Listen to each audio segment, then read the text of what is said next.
Welcome back to Great Day Washington. We are here with Snoop Dogg. The rapper, TV personality, cookbook author, and actor says if you are breathing, you're achieving. And he's in town to share more about his incredible life journey with his first stage play, Jacarius Johnson's Redemption of a Dog. Welcome to DC, Snoop Dogg. Yeah, thank y'all for having me. It's such an honor because you have done so much with your life that inspires people. And now you're bringing that to the stage. What can we expect? The stage play is an in-depth story of my life as far as not the whole music industry, but behind the scenes where me and my wife, where we have misunderstandings and understandings, where we have, you know, things that we work on behind the scenes that a lot of people didn't get a chance to see that was a struggle in my life and a struggle in my relationship between music and family.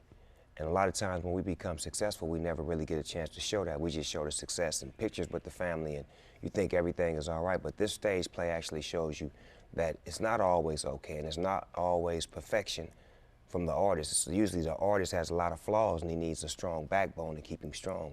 And the play, you know, finds itself from gangster to gospel and finding itself back home with me fighting for the love of my life, which is my wife. You are like the king of reinvention, from rapping to singing to gospel. Then you've got acting, you're a game show host, you're cooking with Martha Stewart, and now you're performing on the theater stage. Was there any fear going into this, any intimidation, any anxiety? Nah, everything I do in life has to be fun, first and foremost. I never do it for money. It's always spirit driven. If it's fun, I do it. If it's fun, it's for you. If it feels good to me, it must be good for me. And that's been my philosophy for a long time. And, you know, anything that I do, like I say, I like to make people laugh. I like to make people smile and to go in depth and to see that there's more to life than being frustrated and angry, that you can find a brighter side and do other things. And because I come from the wrong side, so for me to find right, I try to instill that in other people so that way the spirit can be in the air.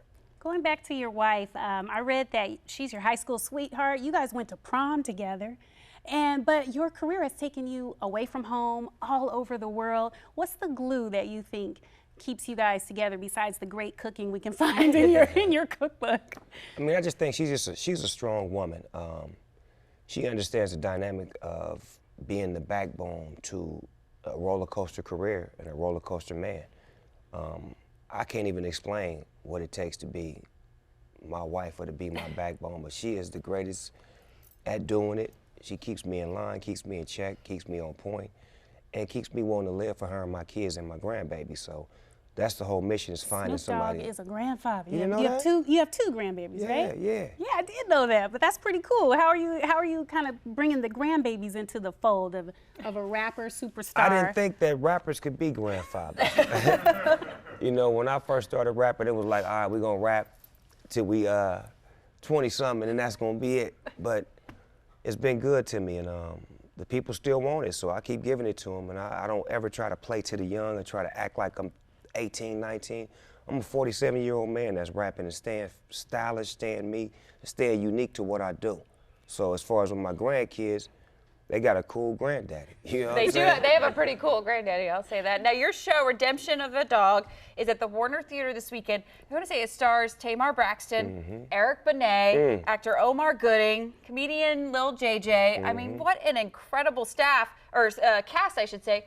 But even more importantly, it's the 25th anniversary of Doggy Style. Wow. 25 years. That's pretty amazing. That is, man, because you know, when you do things in life, you never really set out to do what they do. Like, we never knew that it was gonna be a classic, it was gonna be whatever. It was just me working on some music, 18 years old, happy to be not selling drugs and not gangbanging, but having a different life and just being as creative as I could be. In the spirit of that, 25 years later, people still enjoy it, they're celebrating it, and I'm happy for it. It's an iconic piece of music. It is. You talked earlier about going from gangster to gospel. I bet a lot of people are inspired by your message in a way where they couldn't be if you were a traditional, inspirational artist. Do you have people coming up to you on the street, grandfathers now themselves, saying they grew up with you? Right. I mean, it's amazing that music is a universal language of all people, the way it can connect spirits and souls. And some of my music has even taught people from foreign countries how to speak English. So I understand the effect of what I do when I do what I do. So as far as making music that's positive now, I've always made positive music. Now, as far as me being positive, I probably wasn't as, but now the music matches the persona. So it's not two worlds, because people would always meet me and be like, man, the music you make is so hardcore, but you're so nice and funny and outgoing. Why your music sound like that? Now it's like balancing out, because the upbringing, where I come from, I'm a young black man that was brought up in the urban community with no guidance, no direction. But I found my way because my mother did a great job of raising me, and all of the people in the community did a great job of supporting her and getting my mind and getting me to make the right decisions when I was able to say, I don't want to do wrong no more. I don't want to be in the gang no more. I don't want to sell drugs no more. Why? Because I don't want to do it no more. I want to be a rapper. But you ain't making no money. So what? I believe in it. I believe I'm going to be something one day. And I had to believe in myself and not believe in what I was doing as far as that fast pay. And it paid off. Nobody else is going to believe in you if you don't believe in You yourself. got to believe in I yourself. love that How can I believe you if you don't believe yourself? Right. You got to make me believe you by you believing yourself. And can I mention, Snoop, you have some unlikely friendships in Kirk Franklin and Praise Martha God. Stewart. Yes, so sir. much divisiveness going on in this country, in this town, and you're showing people that you can bring people together if you believe in yourself and other people around Well, you. that's the way I was raised. My mother raised me to love people. She never said, that's a white man, that's a black man. She said, that's a man, that's a woman, that's a boy, that's a girl. So when I see you, I don't see what color you are. I see who you are. So I was never raised like that. So that's why my friends and my Rolodex it's like a United Nations if you come and hang out with me.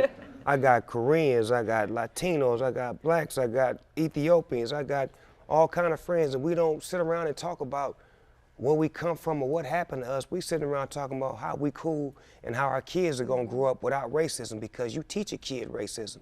And if our kids can grow up like my grandkids, one of them is black and white and one of them is black and Mexican. So how could I be racist?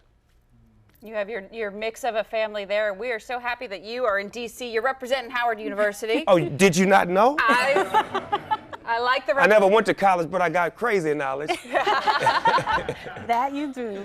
Thank you for coming and spending the morning with us, Snoop. It's a great day in D.C., baby. It sure is. Snoop Dogg, make sure you see him on stage at Warner Theater this weekend. It will be definitely a treat that you will probably cherish the rest of your life. Thanks for coming, Snoop. No, thank y'all for having me. You ladies look amazing. You sound good, smell good, and hello, it's my pleasure and treat.